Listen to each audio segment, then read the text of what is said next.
My brothers and sisters, who is welcome in the kingdom of heaven? We're going to get this from Matthew chapter 8, and we're going to kind of ask, can a Gentile make it?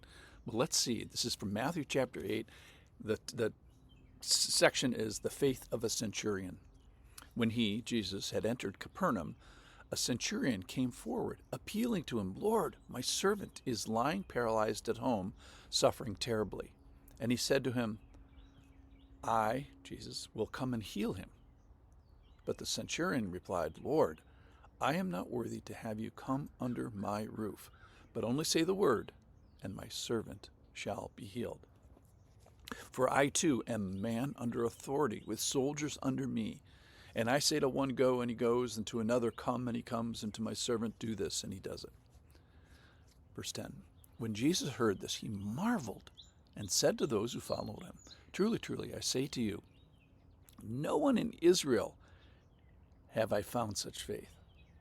I tell you, many will come from the east and the west and recline at table with Isaac, Abraham, Jacob in the kingdom of heaven, while the sons of the kingdom will be thrown into the outer darkness. In that place where there will be weeping and gnashing of teeth." And to the centurion, Jesus said, "Go, let it be done for you as you have believed." And the servant was healed at that very moment. All right. First of all, centurion. That's a Roman officer in charge of 100 men, century, 100, when it's fully staffed, and maybe as little as 50 men. It's an earned rank. It's not purchased or just given. He is over 100 men, but he's not over everybody. That is, he's in a hierarchy, and then there's the centurion, then there's the men he's over. So he's a guy who understands authority and submission. He's not a Jew, so that means he's not local to where Jesus is in Capernaum in northern Israel. Perhaps he was a Roman. If he's not a Roman, one of the reasons people did soldiering as a profession is that if you were a soldier for 25 years, you would earn your citizenship. So maybe in his like mid 40s, he would get that very valuable citizenship. Now, one of the really cool things about the story is how he understands submission. Now, submission is this voluntary relational attachment of an individual to an imperfect designated person who acts in that designated role. In this case, it's a soldier to soldier and soldier to other soldier role. And scripturally, if you do this well, it demonstrates an imperishable, eternal adornment before God. God loves submission. See 1 Peter. And submission is always shown with words and attitudes and behavior. And it shows in relational practice what's supposed to be true in spiritual reality. So it understands that this works best when it's done for the Lord's sake. So read the rest of the New Testament to talk about this. But a couple things of note about this. This is his servant. So it's the person that he's caring about is actually down the chain of command.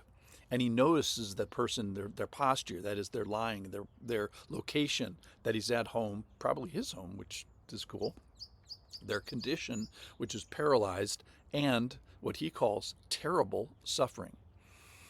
And then the centurion says to Jesus, "I am not worthy."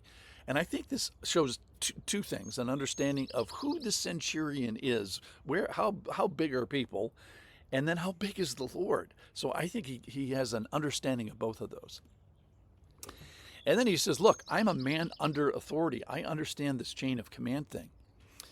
So faith is this trust, which he's going to be commended for in the person of God before he sees the promises of God, in this case, which is a healing, are evident. Write this down. Faith is trust in the person of God before the promises of God are evident. It's trust in the character of God before you get this clarity of seeing how this all turns out.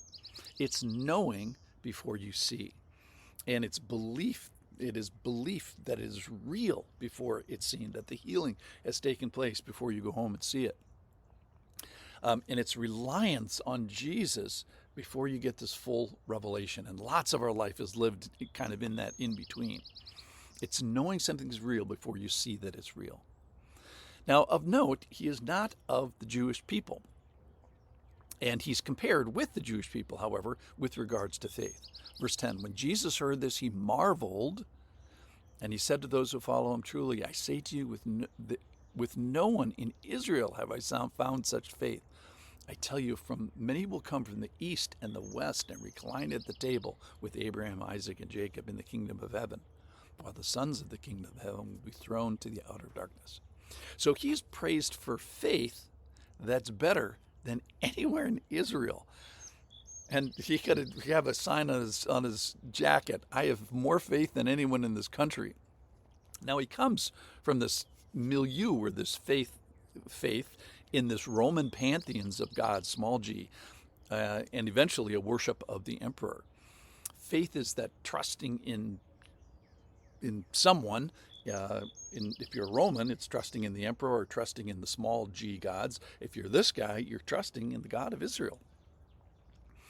Now, he's kind of like this sentinel, he's the canary in the cage for the non-Jews that come to believe. Jesus says about him, just amazing, many are going to come from the east and the west. That means the whole world. And recline at the table with who? Well, then he gives us this sort of the top 10 list of the Jews. Abraham and Isaac and Jacob. And how many of the world is coming? He says a lot are coming. So though the faith of Gentiles was rare at this point and had been rare throughout the Old Testament, it's not unheard of. God has always carried this remnant of the Gentiles into his kingdom. He's been always grafting in other people who have faith. So where do they come from? The east and the west. So the kingdom is not going to be limited by geographic boundaries or social boundaries or ethnic boundaries. So Abraham, Isaac, and Jacob are going to be brothers with the Gentile. All right, we're going to stop here and for this story of the centurion, but we're going to pick it up tomorrow because there's so many things that are important about this story. Who he is, submission, faith of a person that's not from Israel. And then we'll start tomorrow with making Jesus marvel. Thanks for listening.